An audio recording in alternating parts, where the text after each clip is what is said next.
Water corporation के मरम्मती काम का तीसरा रोज कश्मीर रोड पर लाइन में नए जदीद वॉल्स नस्ब का अमल जारी है। तर्जुमान वाटर कॉरपोरेशन के मुताबिक मरम्मती काम अगले 5 घंटे में मुकम्मल कर लिया जाएगा। फरहान खान की रिपोर्ट देखें। 72 घंटे पानी से महरूम शहरियों के लिए अच्छी खबर। वाटर कॉरपोरेशन की लाइनों का 75% काम मुकम्मल। तर्जुमान वाटर कॉरपोरेशन के मुताबिक कश्मीर रोड पर लाइन में नया जदीद बटरफ्लाई वॉल तकरीबन फिट कर दिया गया है। अगले चंद घंटों में मरम्मती काम मुकम्मल कर लिया जाएगा। लाइन लीकेज से मुतासिरा शहरी कहते हैं कि 3 दिन से पानी की फराहमी मुअत्तल है। वाटर बोर्ड की जानिब से मरम्मती काम का कोई अलर्ट जारी नहीं किया गया। गवर्नमेंट की तरफ से तो कोई नहीं आ रहा, मगर जो मोहल्ले के ग्रुप वगैरह बने होते हैं ना, उनमें कोई शॉर्ट रहते कि पानी मुतासिर हो सकता है, एहतियात करें। गवर्नमेंट की तरफ से कुछ नहीं आया, कोई अलर्ट नहीं दिया गया। एकदम से पानी बंद हुआ है और अपना कोई हाल नहीं है कराची का। 3 दिन का तो लेकिन प्रोसेस है इनका, बताया था इन लोगों ने 3 दिन लगेंगे पानी आने में ना। कश्मीर रोड पर 54 इंच की लाइन की मरम्मत के बाइस जमशेद टाउन, जेल रोड, गुरुमंदर, नुमाइश, सोल्जर बाजार समेत मुतादिद इलाकों में पानी की फराहमी ताहाल मुअत्तल है। कैमरामैन आगा रफीक के साथ फरहान खान, सिटी 21। शहर में पानी की सप्लाई तीसरे रोज भी मुतासिर। चनेसर टाउन, जिना टाउन और किमाड़ी में पानी की फराहमी मुअत्तल है। क्लिफ्टन, सदर, लियाकताबाद और नाजिमाबाद के मकीन भी ख्वार हो रहे हैं। वाटर कॉरपोरेशन की लाइनों का 75% मरम्मती काम मुकम्मल हो चुका। कश्मीर रोड पर 54 इंच की लाइन पर बटरफ्लाई वॉल की तनसीब का काम मुकम्मल कर लिया, जबकि मरम्मती काम के बाद शहरी परेशान, शिकायत के अंबार लगा दिए। इसी हवाले से तफसीलात जानेंगे एसएन अब्बासी से, आगाह कीजिएगा।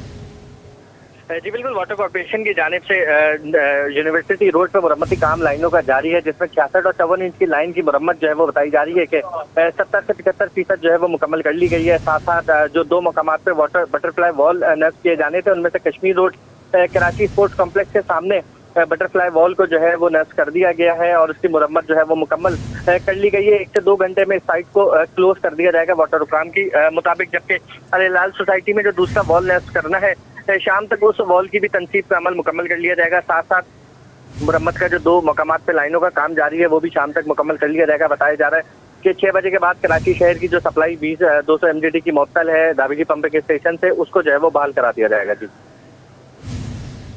अच्छा, ऐसा नहीं, ये बताएगा कि वाटर कॉरपोरेशन की लाइनों का 75% मरम्मती काम मुकम्मल हो चुका है, बाकी का काम कब तक मुकम्मल कर लिया जाएगा?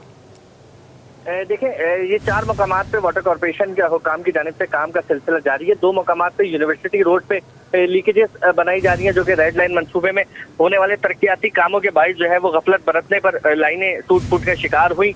उनकी मुरम्मत जो है वो बताया जा रहा है कि 70% मुकम्मल कर ली गई है। वेल्डिंग का अमल जो है वो इस वक्त जारी है, जबकि 2 मकामात पे वॉल की तनसीब थी, एक कराची स्पोर्ट्स कॉम्प्लेक्स के सामने कश्मीर रोड पे, जबकि दूसरी जो वॉल की तनसीब थी वो अल हिलाल सोसाइटी में थी। कश्मीर रोड का जो वॉल है वो नस्ब कर दिया गया है, जदीद बटरफ्लाई वॉल। अब जो है वो अल हिलाल सोसाइटी में क्रेन की हेवी मशीनरी की मदद से जो है वॉल की तनसीब का अमल शुरू किया जाएगा, जो कि बताया जा रहा है कि शाम तक मुकम्मल कर लिया जाएगा। साथ साथ तमाम काम जो है वो 6 बजे का वक्त बताया जा रहा है कि 48 घंटों के दौरान जो है वो मुकम्मल कर लिया जाएगा। मुकर्ररा वक्त पे 72 घंटे का दाविजी से शटडाउन लिया गया था कि काम जो है वो 72 घंटे में मुकम्मल किया जाएगा, लेकिन वाटर कॉर्पोरेशन हुकाम का कहना यह था कि MD वाटर कॉर्पोरेशन की खुसूसी हिदायत पर दिन रात काम का सिलसिला जारी है, जो कि 48 घंटों के अंदर अंदर मुकम्मल कर लिया जाएगा। जी बहुत शुक्रिया एहसन अब्बासी। नुमाइश से मुल्क की टेक्सटाइल और लेदर इंडस्ट्री को फ़रोग़ मिलेगा। वज़ीर आला सिंध बोले, पाकिस्तान मुआशी तरक्की के सफ़र पर गामज़न है। नुमाइश मकामी सनत को आलमी बरादरी से जुड़ने में मददगार साबित होगी। टेक्सपो हमारे टेक्सटाइल सेक्टर के इंज़माम को बढ़ाने में मुस्बत किरदार अदा करेगा।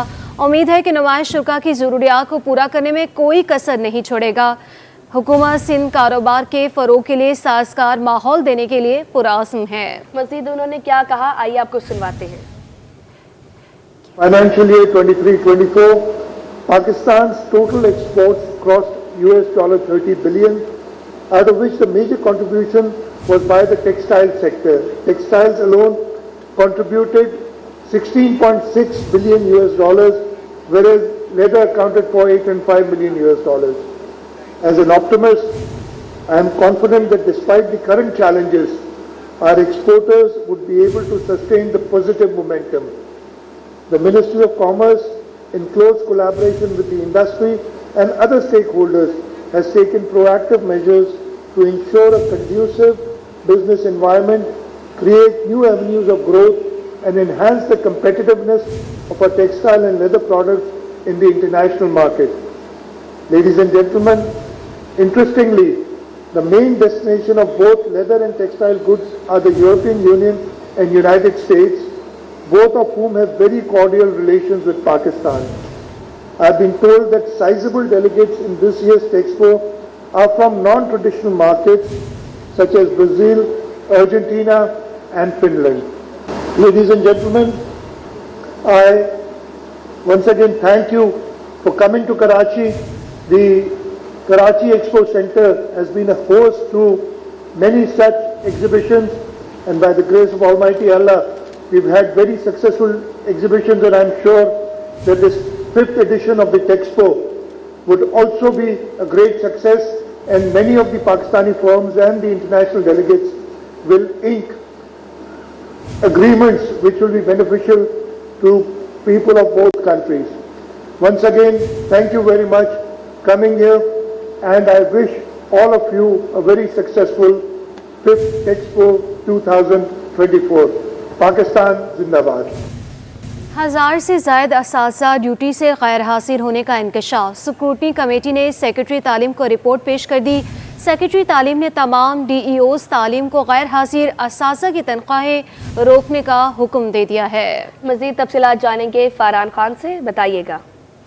जी बिल्कुल, डिस्ट्रिक्ट ईस्ट कराची के सरकारी स्कूलों में 48 से ज़ायद असातिज़ा के जो वो गैर हाजिर होने का इंकशाफ है। ये एक बड़ा फिगर है कि हज़ारों से ज़ायद असातिज़ा जो वो ड्यूटी पर गैर हाजिर होते हैं। इस पर स्क्रूटनी कमेटी ने सेक्रेटरी तालीम को रिपोर्ट भी पेश की, जिस पर सेक्रेटरी तालीम ने तमाम DEOs को तालीम को गैर हाजिर असातिज़ा की तनख्वाहें को जो फौरी रोकने का खत भी रिसाल कर दिया। जबकि ज़राए की बात की जाए तो ज़राए के मुताबिक कई ऐसे असातिज़ा हैं जो कि कई माह से गैर हाजिर हैं, और साथ ही साथ बेशतर ऐसे असातिज़ा इनमें वो भी शामिल हैं जो बैरूनी मुल्क जा चुके हैं, लेकिन उनकी जो वो हाजिरियाँ लग रही होती हैं। तो ये एक बड़ा फिगर है जिसमें हज़ारों से ज़्यादा असातिज़ा की जो वो गैर हाजिर होने का इंकशाफ हुआ, जिस पर सेक्रेटरी हेल्थ ने भी, सेक्रेटरी जो तालीम है उन्होंने भी इस पर एक्शन लिया है और तमाम गैर हाजिर असातिज़ा की तनख्वाहों को रोकने का हुक्म जारी कर दिया।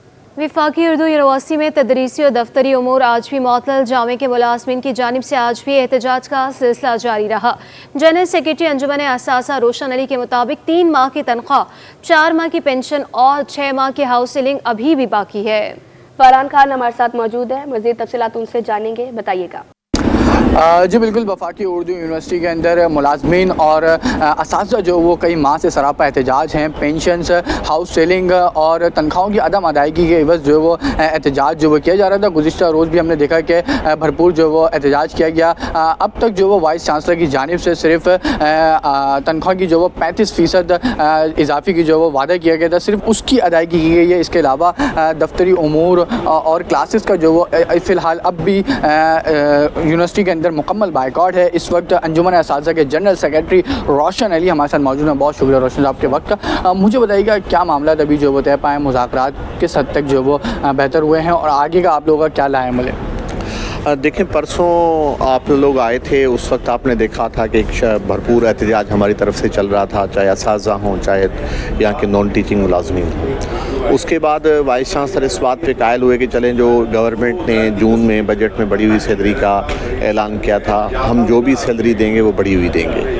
उसके बाद कल 35% सैलरी जो है वो जारी कर दी गई और जो मुलाज़मीन के अकाउंट्स में आ गई है। लेकिन हमारा ये एहतजाज इससे पहले से चल रहा था, जिसमें तकरीबन अब 3 महीने की सैलरी थी, 6 महीने की हाउस सीलिंग और 4 महीने की पेंशन के वाजिबात हैं। अब उसमें से जस्ट 35% दी गई है। लेकिन उसके बाद न सिर्फ ये बकाया जाते हैं, लेकिन इसके अलावा मुलाज़मीन के हवाले से जो कार्रवाइयाँ हो रही हैं कि वो अपने हुकूक़ के हवाले से जो एहतजाज करें, इसकी बिना पर उनके ख़िलाफ़ कार्रवाइयाँ की जा रही हैं, कमेटियाँ बनी हुई हैं, इंक्वायरीज़ चल रही हैं। तो देखें, एहतजाज इस तरह से ख़त्म तो नहीं होता। देखें, तो वाइस चांसलर को चाहिए कि जो भी नुमाइंदे हैं, चाहे वो असातिज़ा के हों, चाहे वो नॉन टीचिंग के हों, उनको बिठाएं, उनसे बातचीत करें, बातचीत के ज़रिए मसाइल हल करने की कोशिश करें। जब तक वो हमें बिठाते नहीं हैं, बातचीत नहीं करते, तो आज भी बहरहाल ठीक है, एडमिनिस्ट्रेशन ब्लॉक में काम हो रहा है, लेकिन क्लासेस का बाइकआउट है, दीगर दफ्तरी उमूर का अभी भी बाइकआउट है।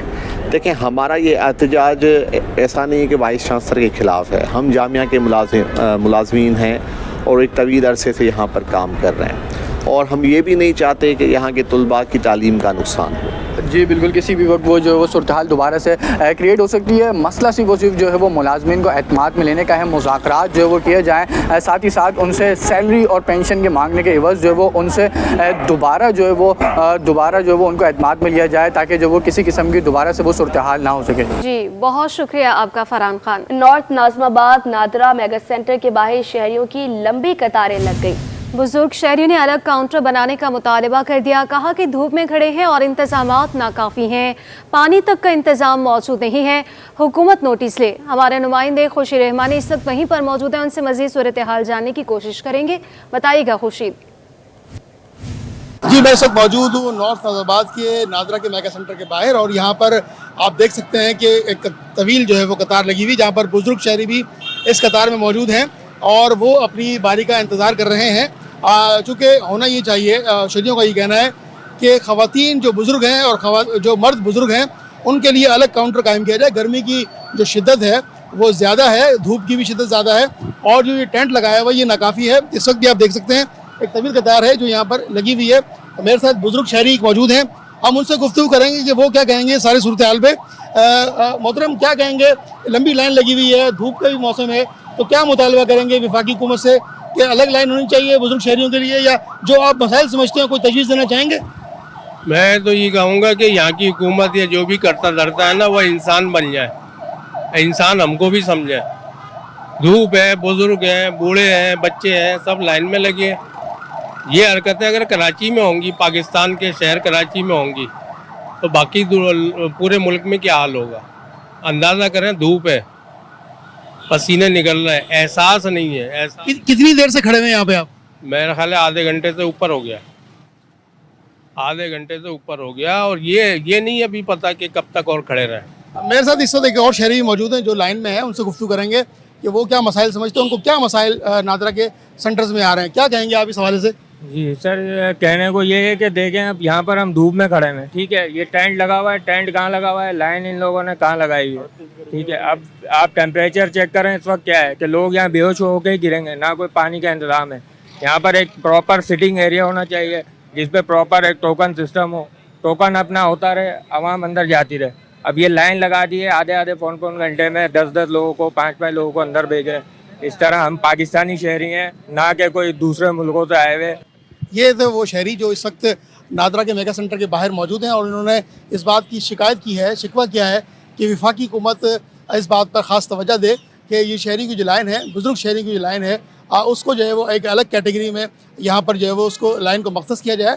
यहाँ पर जो है वो जो इंतज़ामात हैं वो नाकाफ़ी हैं, पानी की सहूलत यहाँ मौजूद नहीं है, उसके अलावा शेल्टर्स भी जो ये टेंट लगाया हुआ ये भी नाकाफ़ी है। जी, जिला बस्ती के तमाम 5 टाउन में कम ग्रेड के हज़ारों मुलाजमीन तरक्कियों से महरूम हैं। सीनियर नायब सदर लेबर विंग फंक्शनल लीग ने मुतल्लिका इदारों को आईना दिखाया। सैयद नजम रिजवी कहते हैं कि मुलाजिम जिस ग्रेड में भर्ती होता है उसी ग्रेड में रिटायर्ड भी हो जाता है, लेकिन तरक्की नहीं मिलती। मजीद अपडेट करेंगे रिजवान अहमद, बताइएगा।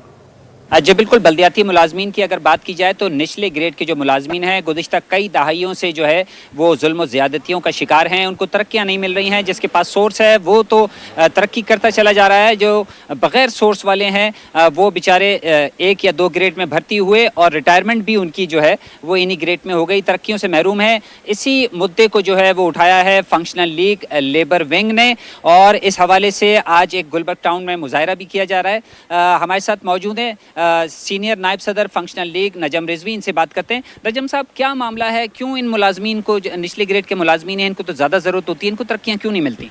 देखिए, ये अपॉइंटमेंट तो होते हैं, मगर अपॉइंटमेंट होने के बाद इनकी कोई तरक्कियाँ नहीं होती। ये आज 5000 से ज़्यादा मुलाजिम है ज़िला बस्ती के अंदर, मगर उनकी कोई सुनवाई नहीं है। डीपीसीयाँ बनती हैं, डीपीसीयाँ वो लोग बनाते हैं जो बैठ के बंद कमरे के अंदर 4 अफसरान डाले जाते हैं मन पसंदीदा, उन्हीं के तवस्सुस से प्रमोशन होते हैं रिजवान साहब, उन्हीं के उससे जो है जो भी मामला चलते हैं वो बंद कमरे के अंदर चलते हैं। लिस्टें लगा दी जाती हैं कमरों के बाहर, मगर वो लिस्टों के हिसाब से प्रमोशन नहीं होते। डीपीसीयाँ तैयार कर दी जाती हैं, सालों में लोग आज परेशान बैठे हैं, रिटायर हो गए बहुत सारे लोग, वही एक ग्रेड पे आए, वही एक ग्रेड पे जो है रिटायरमेंट का टाइम आ गया। अच्छा, ये कई मुलाजमीन ऐसे हैं जो हमें बता रहे हैं कि उनको 30-30 साल सर्विस को, 35-35 साल सर्विस को हो गए, जिस ग्रेड में भर्ती हुए थे उसी में मौजूद हैं। आप ये बताइए कि ये मसला किस तरह हल होगा, कहाँ से एक्शन लिया जाए? देखें, एक्शन तो चेयरमैन जो यहाँ पे फोकल पर्सन बने हुए हैं फारूक नेमतुल्लाह साहब, वो आए दिन जो है वो तसल्लियाँ दे रहे होते हैं कि मैं कर रहा हूँ, मैं कर रहा हूँ। सर, आज 1.5 साल के करीब होने वाला है, कब करेंगे आप, कब आएंगे? ये वर्कर आपकी उम्मीद में बैठे हैं। बिल्कुल कहा यह जा रहा है कि फंक्शनल लीग लेबर विंग जो है वो ये मुतालबा कर रही है कि फौरी तौर पर जो निचले ग्रेड के मुलाजमीन हैं, 1 ग्रेड 2 ग्रेड के, उनकी जो है वो तरक्कियां कानून के मुताबिक की जाएं और मनपसंद अफराद को नवाजने का सिलसिला बंद किया जाए, वरना इस एहतजाज के सिलसिले का दायरा कार जो है वो वसी किया जाएगा। जी, गैर कानूनी पार्किंग फीस वसूल करने वालों के खिलाफ बल्दिया उस्मा कराची इन एक्शन है। वैले पार्किंग के खिलाफ ऑपरेशन के बाद शादी हॉल्स, बैंक्वेट और रेस्टोरेंट मालिकान हरकत में आ गए। सीनियर डायरेक्टर महकमे चार्ज पार्किंग नबील बलोच कहते हैं कि शादी हॉल्स और बैंक्वेट के मालिकान ने हमसे रजिस्ट्रेशन के लिए रुजू करना शुरू कर दिया। शहर से गैर कानूनी पार्किंग के खात्मे के लिए जल्द बड़े ऑपरेशन का आगाज किया जाएगा। हमारे नुमाइंदे शुएब मुख्तार इस वक्त उनके साथ मौजूद हैं, तफसीलात उनसे जानेंगे, बताइएगा। जी बिल्कुल, बल्दिया उज़्मा कराची शहर से गैर कानूनी पार्किंग के खात्मे के लिए काफ़ी मुतहरिक दिखाई देती है। महकमा चार्ज पार्किंग की जानिब से गुज़िश्ता दिनों जो है शादी हॉल्स, बैंक्वेट और रेस्टोरेंट्स के मालिकान जो गैर कानूनी तौर पर वेले पार्किंग वसूल कर रहे थे, उनके खिलाफ जो है कार्रवाइयों को यकीनी बनाया गया है। हमारे साथ बात करने के लिए मौजूद हैं महकमा चार्ज पार्किंग के senior director Nabeel Baloch. KMC के सिटी कौंसिल कराची ने एक करारदाद मंजूर किया था वेले पार्किंग का, तो उसके बाद हमने मुख्तलिफ नोटिस जारी किए थे शादी हाल के मालकान को, मगर उस पर कोई खास पेशरफ्त या कोई खास रिस्पॉन्स नहीं आया, जिस पे मजबूरन हमें ऑपरेशन करना पड़ा। तो ऑपरेशन करने के बाद तकरीबन अब उन्होंने रुजू किया है हमसे रजिस्ट्रेशन के लिए, तो उम्मीद करते हैं इंशाल्लाह ताला ये KMC के रेवेन्यू में इजाफा हो जाएगा इस इकदाम से। पिछले चंद महीने से कमिश्नर कराची साहब के ज़ेरी निगरानी मुसलसल मीटिंग्स होते रहते हैं, जिसमें दूसरी भी सिविक एजेंसियाँ आते हैं, जैसे कंटोनमेंट बोर्ड्स हैं, ट्रांसपोर्ट डिपार्टमेंट, महकमा ट्रांसपोर्ट है, सूबाई हुकूमत का RTA वगैरह जो भी हैं वो भी मौजूद होते हैं उस मीटिंग में। इवन डिप्टी कमिश्नर्स भी आते हैं कराची के 7 अजला के। तो उसमें अमूमन ये गैर कानूनी पार्किंग पे बहुत बातचीत होती है और उस पर ऑपरेशन या जॉइंट ऑपरेशन के हवाले से काम हो चुका है और मजीद होगा इंशाल्लाह। मेयर कराची बैरिस्टर मुर्तज़ा वहाब की खुसूसी हिदायत पर जो है ये गैर कानूनी तौर पर पार्किंग फ़ीस वसूल करने वालों के खिलाफ कार्रवाइयाँ की जा रही हैं। इनकी जानिब से सज़्म का भी इजहार किया गया है कि शहर से गैर कानूनी पार्किंग के खात्मे के लिए हर मुमकिन इक़दामात उठाए जाएंगे, जबकि आइंदा आने वाले दिनों में जो है वो बाकायदा तौर पर पार्किंग माफिया को लगाम डालने के लिए एक बड़ा ऑपरेशन भी किया जाएगा। जी, सिंध असम्बली का इजलास आज शाम 4 बजे डिप्टी स्पीकर की ज़रिए सदारत होगा। एजेंडे में मोटर व्हीकल टैक्स के कवानीन में तरमीम और महकमे लाइफ स्टॉक के बारे में वक्फा सवालात शामिल हैं। मज़ीद तफसीलात जानेंगे आजिज़ जमाली से। जी आजिज़, बताइएगा। आज देखिए, सिंध असम्बली का इजलास आज कायम मकाम स्पीकर नवीद अंथोनी की ज़ेर सदारत होगा, चूँकि स्पीकर अवैस कादिर शाह कायम मकाम गवर्नर बन चुके हैं, जिन्होंने आज का इजलास तलब किया है।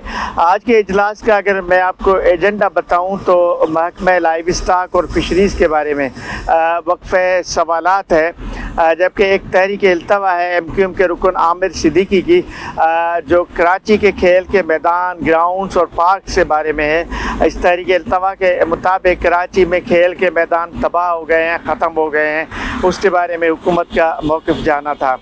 आज के इजलास में एक बिल है, सरकारी बिल है, महकमा एक्साइज एंड टैक्सेशन के जो मोटर व्हीकल टैक्स की वसूली है उसके कवानीन में तब्दीली की जा रही है। तो मोटर व्हीकल टैक्स तरमीमी बिल 2024 है, वो भी आज ऐवान में पेश किया जाएगा। सिंध असम्बली के आज के इजलास में एजेंडा में तो शामिल नहीं है, अलबत्ता 26वीं आइनी तरमीम के बाद सूबाई असम्बली को जो है आइनी बेंच या आइनी अदालत के बारे में लिखना है। मुमकिन है कि इस बारे में भी आज वज़ीर कानून ज़ियाउल हसन लंजार की जानिब से ऐवान में हंगामी बुनियादों पर कोई तहरीक पेश की जाए। अलबत्ता वो एजेंडा का हिस्सा नहीं है। सिंध असम्बली के आज के इजलास में सदर की मर्ज़ी से कोई और एजेंडा भी शामिल किया जा सकता है। इजलास का जो वक्त है वो शाम 4 बजे है। शाम 4 बजे ये इजलास शुरू होगा। जी तो शहर कायद को फ़ज़ाई आलूदगी ने अपनी लपेट में ले लिया है। हवा में आलूदा ज़रा की मिकदार 153 पार्टिकुलेट मैटर रिकॉर्ड की गई। पाकिस्तान के आलूदा तरीन शहरों में कराची दूसरे नंबर पर आ गया। इन्वायरमेंटल स्पेशलिस्ट यासिर दरिया कहते हैं कि सुबह के औकात में गाड़ियों के धुएं के बाइस आलूदगी ख़तरनाक हद तक बढ़ जाती है। शहरी मास्क के बगैर घरों से ना निकले। मज़ीद जानेंगे नुमाइंदा अक्सा शाहिद से, बताइएगा। जी बिल्कुल, शहर कराची का फ़ज़ाई मेयार जो है वो खासा ख़राब चल रहा है। रोज़ाना की बुनियाद पर हम देखते हैं कि सुबह के वक्त में जो है वो कराची आलूदा तरीन शहरों में दूसरे से तीसरे नंबर पर होता है, जबकि अगर हम बात कर ले तो दिन के औकात की तो उसमें जो है वो थोड़े नीचे सतह पर आके जो है वो चौथे या 5वें नंबर पर चला जाता है। लेकिन रोज़ाना हम देख रहे हैं कि फ़ज़ाई मेयार जो है वो खासा ख़राब है। ऐसे जो मौसम होता है तो उसमें जो है वो दमे के जो मरीज़ होते हैं उनके लिए काफ़ी मुश्किलात का सामना होता है। मौसम गर्म और खुश्क तो लिहाजा सुबह के वक्त जो दूसरे नंबर पर कराची आता है तो उसकी वजह ये होती है कि ऑफिस जाने वाले हज़रात की तादाद ज़्यादा होती है, गाड़ियों का इस्तेमाल ज़्यादा होता है, तो जिसमें जो है वो जिसकी वजह से डस्ट हम देखते हैं ज़्यादा होती है, क्योंकि जो गाड़ियों से निकलने वाली पोल्यूशन है वो इस वक्त जो है वो आगे नहीं बढ़ पाती। बंद हवा की वजह से उसी एरिया में जो है वो सर्कुलेट करती रहती है। जैसे कि डायरेक्टर हमारे साथ मौजूद है, इनका ही कहना है कि जो लोग बाइक राइडर्स हैं, जो लोग आउटडोर जॉब करते हैं, वो लाजमी मास्क इस्तेमाल करें, क्योंकि ये ऐसा मौसम जो है वो सेहत के लिए बहुत ज़्यादा खतरनाक है। जी। जस्टिस याहिया आफरीदी को चीफ जस्टिस ऑफ पाकिस्तान नामजद करने पर सिंध बार काउंसिल का खैर मकदम। एलानिये के मुताबिक जस्टिस याहिया आफरीदी की बतौर चीफ जस्टिस ऑफ पाकिस्तान नामजदगी अदलिया और आवाम के लिए सूदमंद साबित होगी। तफसीलात जान लेते हैं मुमताज़ जमाली से। बताइएगा मुमताज़। बिल्कुल, देखें जी, चीफ जस्टिस याहिया आफरीदी को चीफ जस्टिस ऑफ पाकिस्तान नामजद करने पर सिंध बार काउंसिल की जानिब से खैर मकदम किया गया है। ऐलानिया जारी किया गया है सिंध बार काउंसिल की जानिब से, जिसके मुताबिक जस्टिस याहिया आफरीदी की बतौर चीफ जस्टिस ऑफ पाकिस्तान नामजदगी अदलिया और आवाम के लिए सूदमंद होगी। जस्टिस याहिया आफरीदी उम्दा शख्सियत के एक दानिशमंद इंसान है। सिंध बार काउंसिल के जारी एलामे के मुताबिक जस्टिस याहिया आफरीदी बा किरदार इंसान है। जस्टिस याहिया आफरीदी को कानूनी अबूर हासिल है, जो इस नाजुक दौर के लिए अहम किरदार अदा कर सकते हैं। तमाम शहरियों के हुकूक का मसावी तहफ़्फ़ुज़ भी करेंगे। एलानिया के मुताबिक जस्टिस याहिया आफरीदी पाकिस्तान की अदलिया में मुस्बत तब्दीलियाँ लेकर आएंगे, जबकि Sindh bar council justice Yahya Afridi को चीफ जस्टिस ऑफ पाकिस्तान बनने पर मुबारकबाद पेश करती है। जी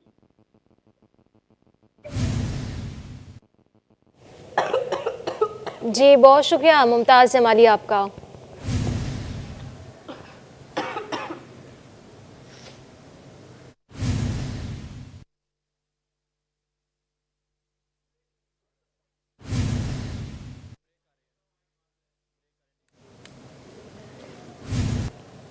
माली साल 2023 से 24 में सूद की अदायगी में 43.30% का इजाफा रिकॉर्ड। स्टेट बैंक ने रिपोर्ट जारी कर दी। माली साल 2023 से 24 में सूद की मद में 8,200 अरब अदा किए गए हैं। तफसीलात जानेंगे अशरफ खान से। बताइएगा अशरफ। जी, देखा जाए स्टेट बैंक ने माली साल 2024 में जो है सूद की अदायगी की रिपोर्ट जारी कर दी, जिसमें बताया गया है कि माली साल 2023-24 में सूद की अदायगी में 43% का बड़ा इजाफा रिकॉर्ड किया गया। माली साल 2023-24 में सूद की मद में 8,200 अरब रुपए की बड़ी रकम अदा की गई है, जबकि गुज़िश्ता माली साल यानी माली साल 2022-23 में देखा जाए तो सूद की मद में 5,700 अरब रुपए अदा किए गए थे। और यहाँ कहा गया है कि सूद की मद में बड़े इजाफे से माली मुश्किलात बढ़ी हैं, और साथ ही इसमें देखा जाए सूद की अदायगी में बड़े इजाफे से पाकिस्तान के कर्जों के वाजिबात पर प्रेशर डाला है। कर्जों की फराहमी वफाकी महसूलात पर बहुत ज्यादा दबाव डाल रही है, क्योंकि जो टैक्स वसूली हो रही है उसकी बड़ी अदायगी जो है कर्ज की सूद की मद में अदा की गई है, जिससे तरक्याती और फलाह बहबूद के अखराजात के लिए महदूद जो है माली जगह रह जाती है। गैर मुल्की सूद की अदायगी में भी कुछ एतदाल देखने में आया। स्टेट बैंक की रिपोर्ट में कहा है कि माली साल 2024 की दूसरी छमाही में यानी आखिरी 6 महीने में रुपए की कदर में इस्तेहकाम रहा है, जिससे रुपए की कदर में मुस्तहकम होने से गैर मुल्की मार्कअप अदायगी के हवाले से कुछ सपोर्ट मिली है। हालिया बरसों में करेंसी की तेजी से गिरावट की वजह से बढ़ती हुई तशवीश थी। स्टेट बैंक ने खबरदार किया है कि बैरूनी शोबे के जारी खतरे के पेश नजर इस्तेहकाम आर्जी भी हो सकता है। जी, बहुत शुक्रिया अशरफ खान आपका।